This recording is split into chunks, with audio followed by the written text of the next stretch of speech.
Shalom saudara terkasih dalam Tuhan. Puji nama Tuhan. Apa kabar saudara terkasih dalam Tuhan? Pada hari ini tanggal 13 September 2020 saudara terkasih dalam Tuhan, ada juga yang diumumkan bahwa ada perencanaan bahwa mulai besok ternyata Jakarta kemungkinan besar akan mengalami kepada PSBB awal kembali saudara terkasih dalam Tuhan. Ada berbagai pertimbangan-pertimbangan, juga mungkin ada hal yang harus diputuskan saudara terkasih dalam Tuhan. Tetapi satu hal yang kita tahu, kita pasti bahwa ternyata bahwa di Jakarta ini secara khusus bahwa penyebaran COVID-19 ini sangat amat banyak saudara terkasih dalam Tuhan. Beberapa waktu yang lalu, pada hari Jumat lalu, saya ke kantor kelurahan di wilayah kami ini, di wilayah Mangga Besar, Kelurahan Taman Sari. Saya berjumpa dengan petugas di sana dan berkata, saya tanyakan bagaimana Pak sibuk? Pak sibuk Pak Erik. Hari ini ada sekitar di daerah kelurahan saja, ada 8 yang ada katanya angkanya itu positif COVID-19 saudara. Baru 1 kecamatan saja saudara.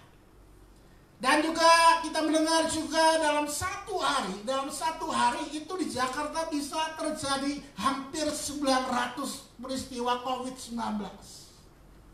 Saudara dalam Tuhan, apakah saudara menjadi bingung, saudara menjadi khawatir, saudara menjadi takut? Saudara terkasih dalam Tuhan, hidup kita di dalam Kristus. Amin. Saudara harus percaya, hidup saudara dan saya dipegang oleh Kristus. Amin.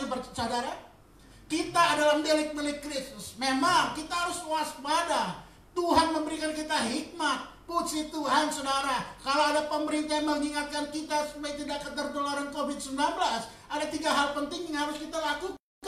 Dengan menggunakan masker kalau kita keluar rumah, dengan kita senantiasa mencuci tangan, dan juga kita harus senantiasa menjaga jarak dengan orang lain. Inilah yang dapat membuat kita ibaratnya paling tidak meminimal semaksimal mungkin saudara kita dari tertular COVID-19. Tetap hidup kita di tangan Tuhan. Tetap hidup kita tetap percaya kepada Tuhan. Amin saudara. Jangan takut dan gentar. Sebab Paulus katakan, hei maut, di manakah sengatmu? Karena Kristus sudah mati buat kita. Kristus memberikan kita hidup, jaminan hidup kekal yang tiada batasnya saudara. Amin saudara. Itulah yang saudara dan saya harus pegang senantiasa. Jangan takut apapun yang terjadi saudara. Tuhan dalam pegang kendali saudara dan saya. Amin. Karena kita adalah milik Kristus saudara. Iman kita tidak bisa, kita jangan sampai terombang-ambingkan. Saudara terkasih dalam Tuhan, pada pagi hari ini kita akan menyambung firman Allah mengenai minggu-minggu yang lalu saudara.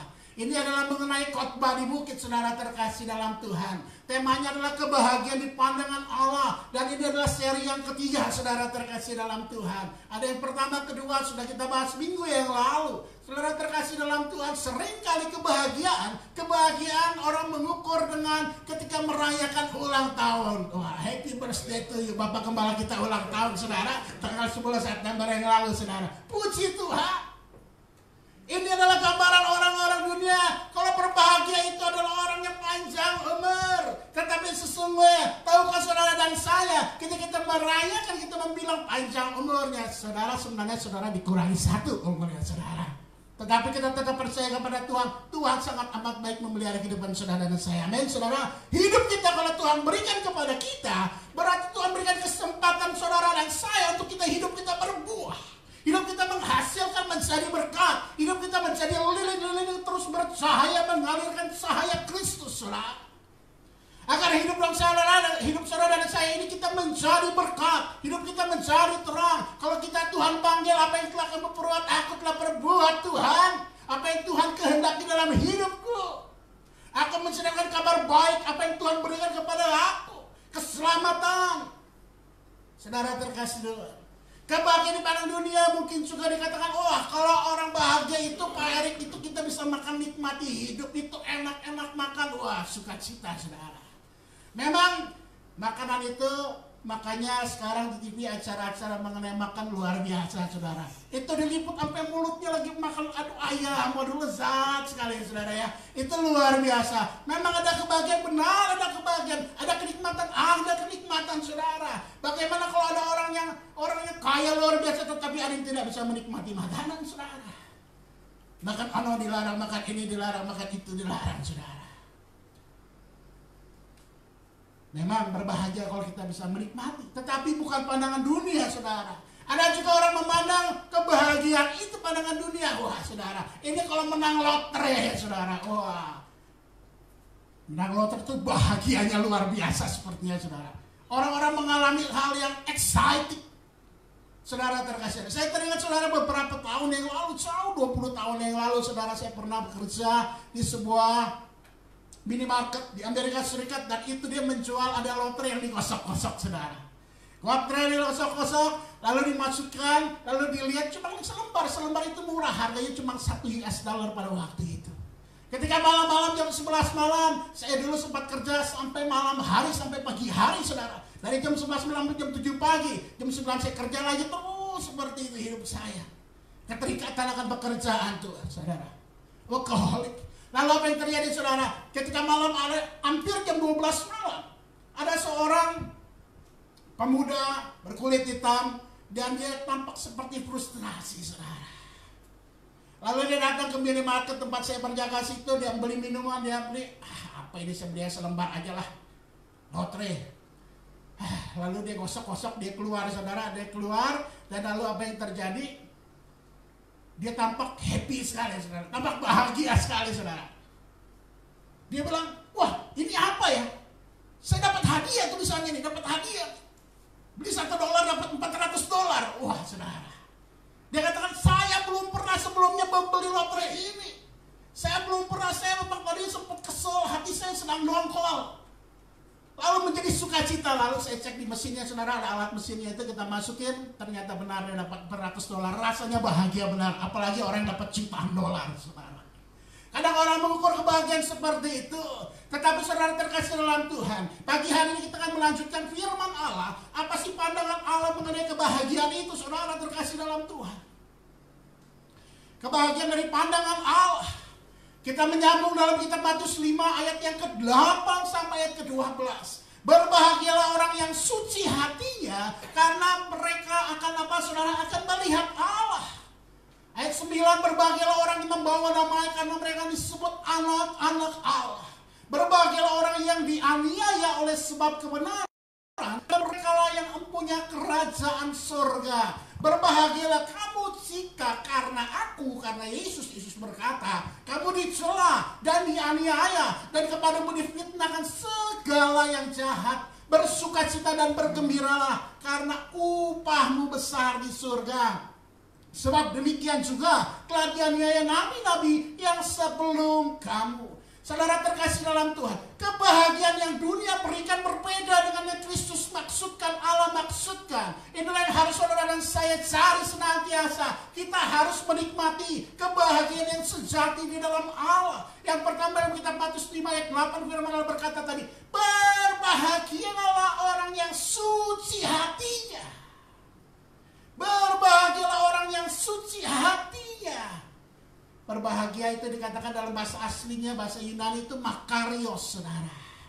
Makarios bukan makaroni saudara, tetapi makarios. Artinya, kalau dalam ininya artinya blessed atau happy. Tetapi sesungguhnya ada makna tertentu lagi, supremely blessed. Artinya sangat diberkati. Fortune atau keberuntungan. Makarios itu berkata juga berbahagia, beruntung saudara terkasih dalam Tuhan. Itu arti dari kata makarios. Ternyata juga saudara terkasih dalam Tuhan, sesungguhnya kebahagiaan tidak didapat. Ada kebahagiaan jasmani ketika kita merayakan ulang tahun. Itu hanya sesaat sebentar. Ketika hari-hari berlalu akan berbalik lagi. Kebahagiaan itu sepertinya sirna. Hanya kebahagiaan sesaat. Kebahagiaan semu saudara. Makan-makan bisa kita nikmati. Ya pada saat itu kita menikmati, itu adalah kebahagiaan semu. Memang ketika kita makan nikmat sekali, luar biasa saudara. Banyakin makan aja yang berlemak-lemak, enak saudara, enak, lama-lama jadi penyakit saudara. Itu adalah kebahagiaan yang semu. Kebahagiaan ketika orang menerima keberuntungan menang lotre, luar biasa. Sekali lagi itu semua adalah kebahagiaan yang semu. Yang sementara, bersifatnya sementara, sesaat saja. Ketika ada masalah kita seakan-akan masalah kita hilang saudara. Tetapi sesungguhnya tidak memberikan kebahagiaan dalam hati saudara dan saya. Karena itu adalah kebahagiaan semu. Berbahagialah orang yang suci hatinya.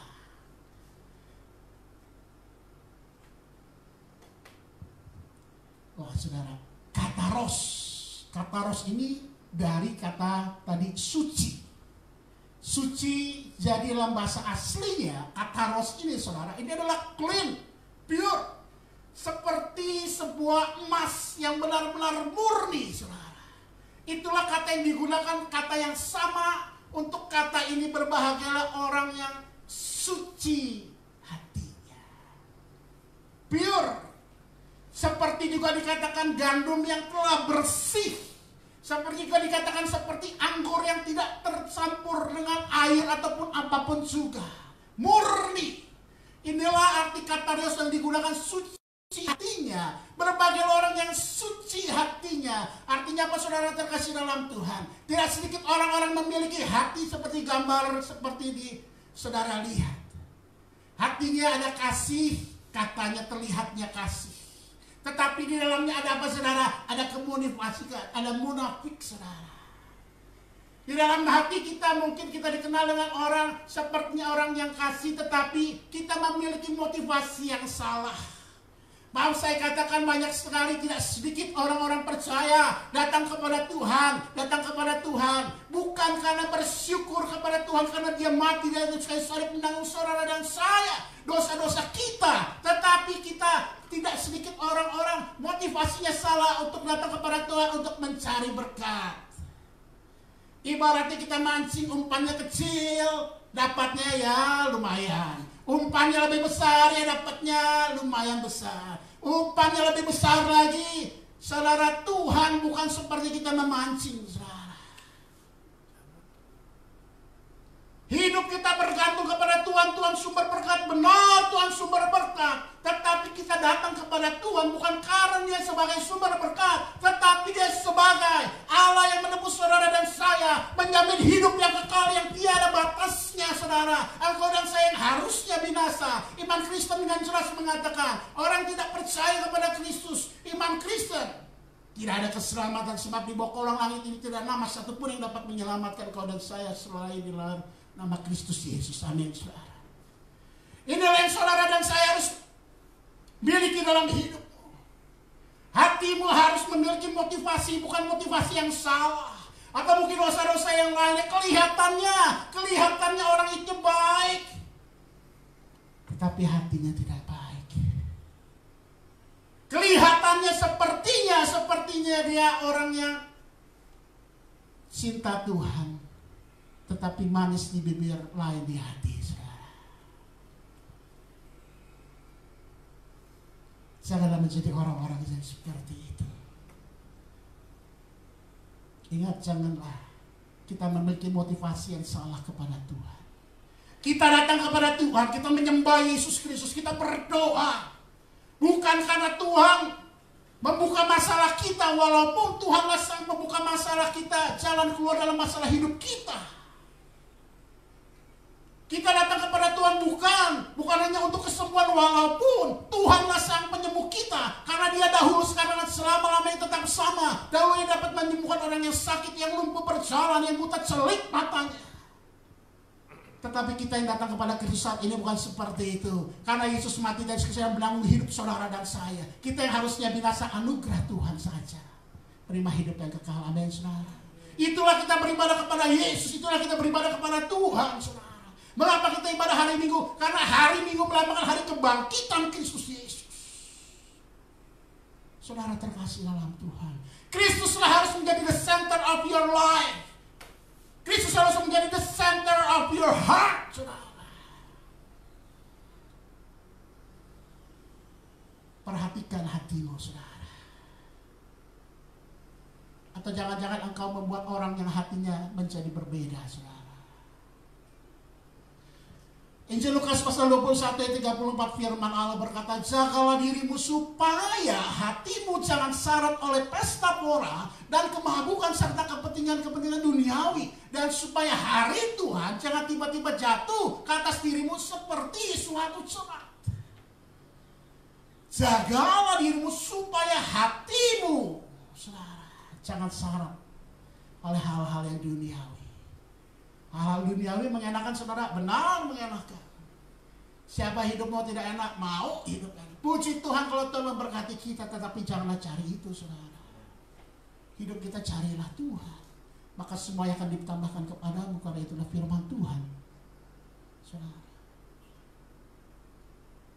Saudara terkasih dalam Tuhan, Amsal 4 ayat 23, firman Allah yang sangat terkenal, jagalah hatimu dengan segala kewaspadaan, karena dari situlah terpancar kehidupan. Jagalah hatimu, jagalah hatimu, jagalah hatimu, saudara. Karena keinginan hati itu luar biasa, saudara. Keinginan duniawi itu luar biasa. Masalah-masalah problema itu umum dirasakan, banyak dirasakan. Apalagi masa-masa seperti sekarang, saudara. Masa-masa krisis, tanda kutip, secara ekonomi Indonesia, Jakarta mulai krisis. Tidak sedikit orang yang di PHK, pemutusan hubungan kerja. Tidak sedikit orang yang dirumahkan. Pemda DKI, saudara, mengadakan survei-survei berkali-kali mengenai orang-orang penduduk Jakarta. Bagaimana, apakah happy sekarang, apa bagaimana merasa pendapatannya berkurang atau ada apa. Itu ada sekarang banyak sekali survei-survei, saudara. Tetapi kalau hatimu engkau jaga dengan baik, hatimu hanya berpadanan kepada Kristus Yesus, saya percaya kebahagiaan sejati ada dalam diri saudara dan saya. Amin, saudara. Salah satu bagian bagaimana cara kita mengontrol hati kita, saudara. Control what you see. Perhatikan. Kendalikan apa yang engkau dan saya lihat. Karena apa yang engkau dan saya lihat itu mempengaruhi hati saudara dan saya. Control what you see. Watch what you watch, saudara terkasih dalam Tuhan. Perhatikan apa yang engkau tonton. Perhatikan apa yang engkau lihat. Saudara, saya teringat, saudara, ketika saya menonton sebuah film, saudara, film luar biasa, aktingnya luar biasa, jagoannya itu, saudara, jago untuk menembak, wah, dari jarak jauh. Kalau nggak salah judulnya The Bourne, saudara. Wah, itu kita setelah nonton seperti kita udah mau beli senapan, kita menjadi tukang tembak, saudara. Wah, saudara, menonton itu seperti membawa, saudara. Hati-hati apa yang kau tonton, apa yang kau lihat, saudara, itu mengendalikan, itu berpengaruh kepada hatimu, saudara. Apalagi sinetron, saya mau katakan hati-hati dengan sinetron, saudara. Tidak sedikit ibu-ibu ketika ketemu artis-artis yang berperan sebagai antagonis, saudara, artisnya dijambak, saudara, rambutnya dicubit, aduh, saudara, gemes atau kesel atau marah sama orang tersebut. Artis itu dia memerankan, saudara. Tetapi kita harus mengontrol apa yang kita tonton, saudara. Mengontrol hati saudara dan saya. Karena sekali lagi itu mempengaruhi apa yang kau lihat. Itu mempengaruhi hatimu. Kalau engkau sekarang ini udah banyak sekali media sosmed, saudara terkasih dalam Tuhan. Engkau saring sosmed yang engkau terima, saudara.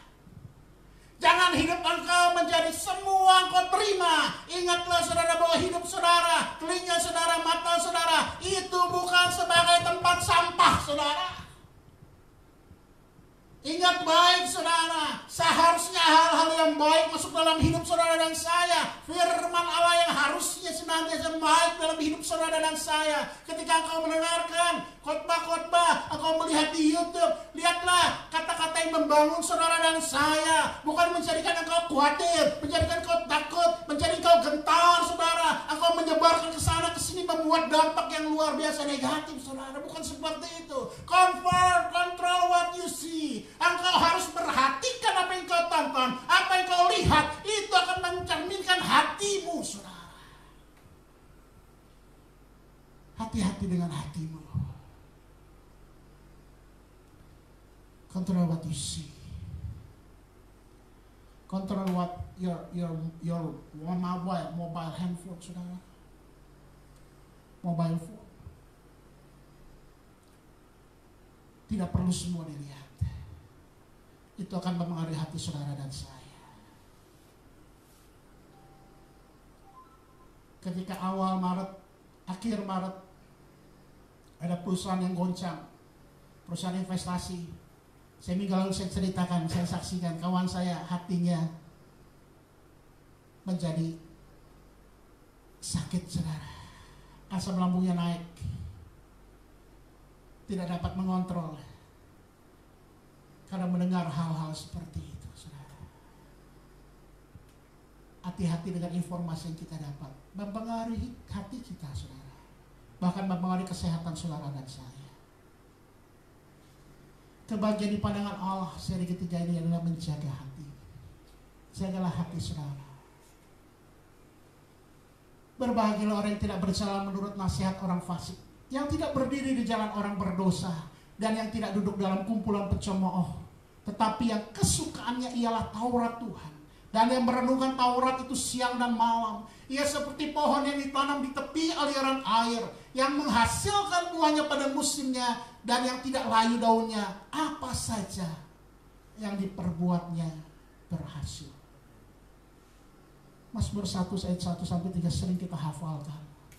Tetapi apakah engkau orang yang kesukaannya adalah firman Tuhan, Taurat Tuhan, merenungkan firman Tuhan siang dan malam? Karena itulah yang akan men-charge Anda dan saya, akan men-charge hatimu dan hati saya, sehingga timbul kehidupan kekal. Kita tidak bakal meninggalkan Tuhan kalau kita dekat dengan Tuhan. Haleluya. Kebahagiaan di pandangan Allah yang kedua dalam seri ketiga ini dalam kitab Matius 5 ayat 9. Firman Allah, berbahagialah orang yang membawa damai, karena mereka akan disebut anak-anak Allah. Berbahagialah orang yang membawa damai. Damai ini dalam bahasa Yunaninya itu eirene saudara. Kalau arti biasanya peace. Bahasa Inggrisnya seringkali orang memakai Irene saudara. Ada juga orang menamakan anaknya Irene atau Irene saudara ya. Tidak sedikit orang-orang senang dengan kata-kata ini, sekalipun mungkin dulu orang tuanya juga nggak tahu artinya apa saudara. Kadang-kala namanya bagus, nama asing, bahasa Inggris enak didengar, Irene, wah langsung dinamain. Artinya peace. Tetapi ini sesungguhnya adalah artinya saudara, saya tuliskan itu damai yang terlihat dari luarnya saudara. Makanya jangan heran ada orang namanya bagus, namanya indah, namanya peace, membawa damai, Irene, tetapi hidupnya menjadi troublemaker saudara. Karena hanya damai yang terlihat dari luar. Artinya itu artinya bukan orangnya saudara ya, artinya saudara. Nah dalam bahasa Ibrani-nya itu adalah shalom saudara. Kita kata ini sering kita dengar saudara, tidak sedikit juga orang-orang menamakan nama anaknya shalom. Wah, karena sering ketemu dengan orang percaya sesama orang percaya shalom, ketemu shalom, anaknya dikasih nama shalom saudara. Atau di tempat kami ini ada burung beo, shalom terus saudara, diajarin Bu Gembala saudara. Shalom. Tapi sepertinya sekarang udah gak ada suaranya shalom saudara. Oh masih Bu Gembala. Shalom artinya apa? Damai yang dari dalam hati yang tidak terlihat dan yang keluar saudara. Hingga damai itu the real damai. Kristus itu dikatakan shalom. Shalom ini adalah ketika shalom itu ada saudara. Ketika manusia diciptakan dengan Allah, itu ada hubungan dengan Allah yang secara luar biasa. Ketika ada bersama-sama ketika diciptakan Taman Eden, itu adalah shalom. Ada hubungan dengan intim dengan Allah. Itu ada damai sejahtera Allah. Tetapi ketika manusia jatuh dalam dosa, shalom itu hilang saudara. Damai itu hilang saudara.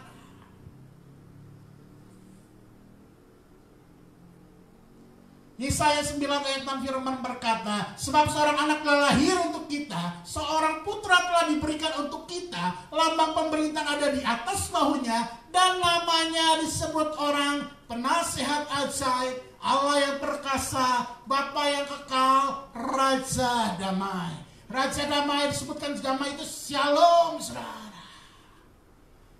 Yesus inilah yang dituliskan oleh Yesaya 9 ayat 6. Yang tergenapi kelahiran Kristus beberapa ribu tahun kemudian. Allah kita adalah Raja damai, Yesus kita Raja damai. Artinya kebagian pandangan Allah, jangan kita menjadi orang troublemaker, jangan kita menjadi orang pemecah belah. Jangan kita memiliki nama-nama yang indah. Maaf, saya katakan nama boleh indah-indah, tetapi bagaimana dengan hidup saudara dan saya? Apakah indah namamu atau engkau dan saya? Sekalipun kita memiliki nama kita bukan seperti itu, tetapi kita tidak menjadi orang yang troublemaker, saudara. Amin, saudara. Hidup kita harus menjadi berkat. Hidup kita membawa damai.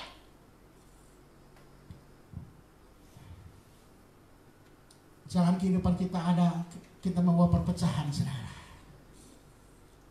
Saya pernah ada dengar suatu cerita dari kawan-kawan saya waktu dahulu, saudara. Wah, si hamba Tuhan luar biasa. Pengajarannya hebat, luar biasa, khotbahnya luar biasa. Tetapi ditaruh kota A, semua bubar, saudara. Terjadi perpecahan. Dipindah ke kota B pengurusannya pecah, saudara. Ditaruh ke kota C, pecah, saudara. Kemana-mana menjadi troublemaker, saudara. Hidup saudara dan saya bukan menjadi orang-orang troublemaker, tetapi sebagai pembawa damai. Tuhan telah memberikan kepada kita sebuah status kita adalah anak-anak Allah. Sudah seharusnya dalam saudara dan saya kita menjadi orang-orang pembawa damai. Amin, saudara. Kehadiran kita harus senantiasa membawa dampak yang sangat amat baik, saudara. Do not be a troublemaker. Jangan menjadi orang-orang pembuat masalah.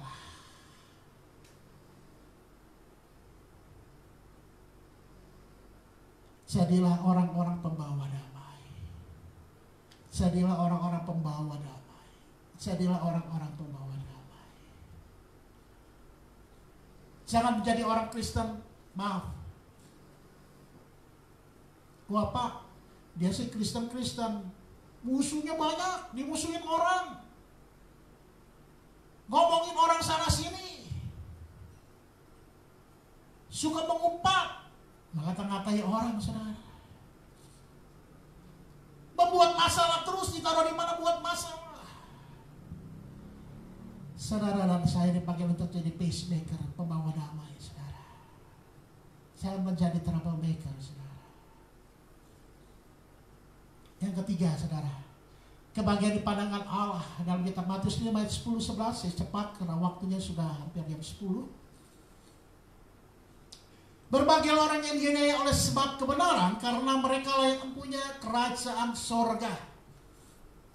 Berbahagialah kamu jika karena aku kamu dicela dan dianiaya, dan kepadamu difitnahkan segala yang jahat.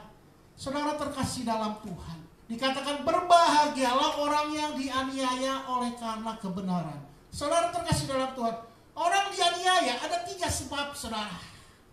Yang pertama, penyebabnya adalah salah sendiri, saudara. Memperoleh hukuman karena kesalahan sendiri. Udah tahu, maaf, disuruh menggunakan masker, nggak menggunakan masker, jalan-jalan, akhirnya ketemu Satpol PP, ditangkap, saudara, didenda, saudara. Terus saudara disuruh nyapu jalanan, ya itu salah sendiri, saudara. Engkau bukan orang seperti orang dianiaya karena kebenaran, bukan, karena kesalahanmu sendiri. Ada juga orang yang dianiaya karena apa, saudara?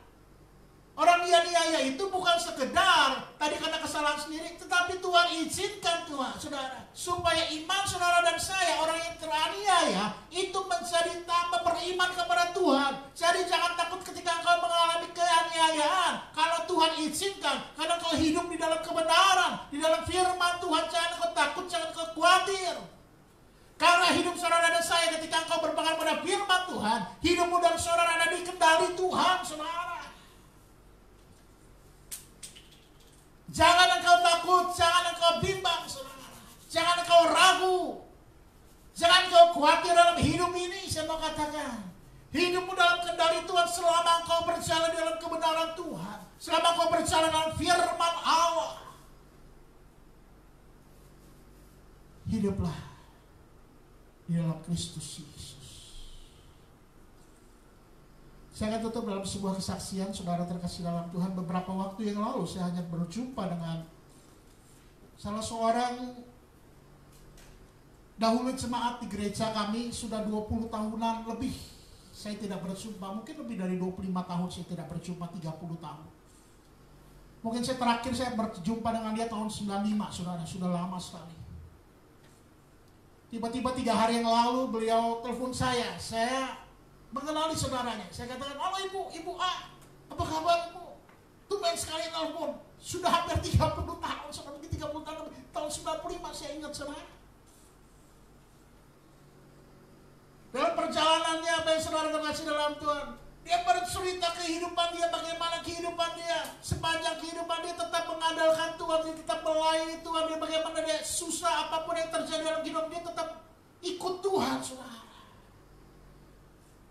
Ada ujian-ujian yang dia alami, tetap dia pegang firman Tuhan. Hingga usia lanjutnya dia tetap di dalam Tuhan. Saya bersuka cita saudara mendengar kesaksian beliau. Di usia lanjutnya dia berkata, saya kesini dan saya melayani ke daerah-daerah. Saya masuk juga ke pelayanan penjara-penjara. Di daerah Lampung, daerah mana disebutkan semua saudara. Dia ceritakan saudara, bagaimana Tuhan pakai dia secara luar biasa. Tapi dia katakan, saya mah biasa-biasa saja.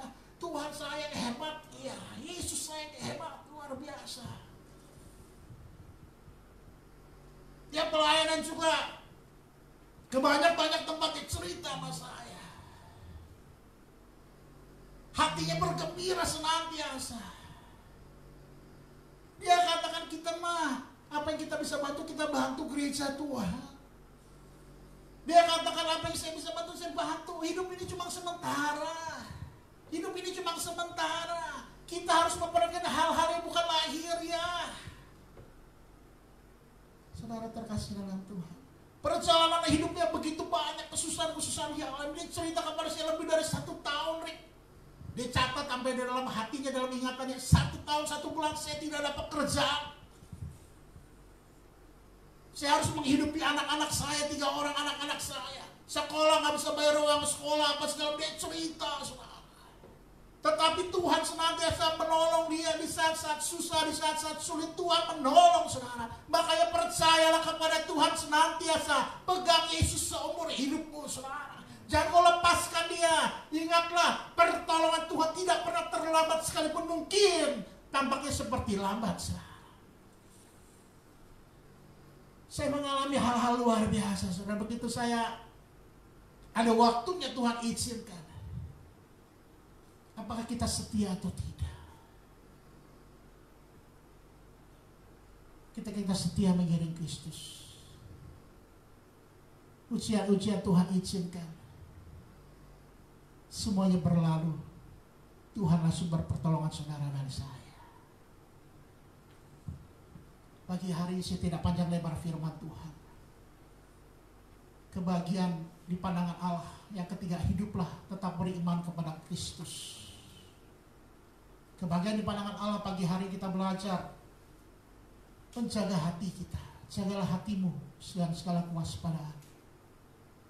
Tidak menjadi pembuat masalah, tetapi pembawa damai. Hiduplah tetap beriman kepada Kristus. Mari kita pecahkan mata, kita bersyukur untuk firman Allah pada pagi hari ini.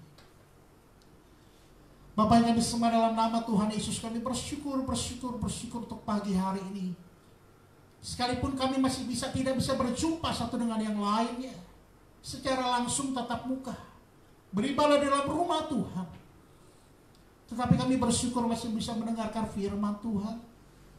Kami masih bisa memuji Tuhan bersama-sama sekalipun tempat kami berbeda, kami berjauhan. Kami bersyukur khususnya untuk karya-Mu di atas kayu salib yang menyelamatkan kami. Terima kasih Bapa di surga. Ajarkan kami meteraikan firman Allah yang kami dengar pada pagi hari ini, untuk kami lakukan dalam hidup ini. Maka Engkau akan memandang kami orang-orang yang berbahagia, orang yang menjaga hati, tidak menjadi pembuat masalah tetapi pembawa damai, dan orang-orang yang hidup beriman kepada Kristus Yesus sampai akhir hidup. Tukikanlah dalam hati kami, sehingga akhir hidup kami Engkau dapat berkata, masuklah dalam kerajaan Kau, hambaku yang setia. Terima kasih Bapa di surga. Dalam nama Tuhan Yesus kami berdoa dan bersyukur atas firman-Mu. Haleluya. Amin.